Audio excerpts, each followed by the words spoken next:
Hi, today I want to talk to you guys about our new aluminum adjustable upper arms. I want to show you guys how to install them, or at least give you some tips. It's not very difficult. A couple things to note. Same arm, left to right. The thread in here is your standard clockwise thread.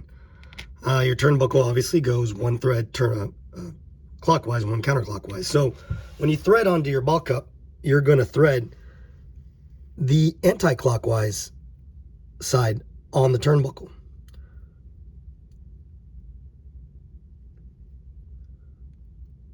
Once you do that, you're going to take it and you're going to thread it in here.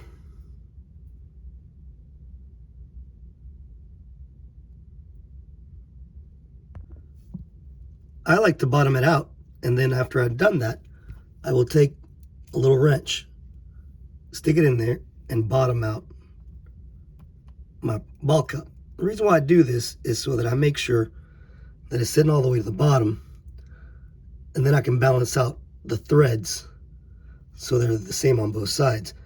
You can't go all the way down because it'll bind it and start to form in the ball cup. So if you look at it there's about maybe half to a millimeter left of threads. At that point, you can take this and you can go in the opposite direction, right? So if we tighten right, we're going to go to the left. Kind of pull it out a little bit. And there you got about the same amount of thread showing on both sides. Then I'll install in the car and then set the camber.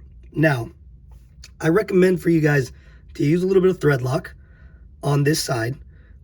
Just put a little drop on. I mean, you can unscrew it, put a little drop on there, and then screw it back and let it cure overnight, or at least for a couple hours. Once you let it cure, it'll be a lot easier for it to hold. It's not critical, but otherwise the ball cup is going to flop around a little bit, and then maybe a little more slop. Now, after that, one thing is we still have use for these 2/10 of a millimeter shims. You're going to mount those. You're going to take the shock tower off, and you're going to mount them right there. I mounted this one upside down, just so you see right there, because I think it looks a little bit better. You can mount it the regular way up to the top. And the reason why we do that is so that it takes up a little bit of the fore and aft play. Being aluminum and aluminum, man, the tolerance is on these parts are 0.05 to, maybe 0.03 millimeters. If you have anything over 0.05, it's gonna feel sloppy.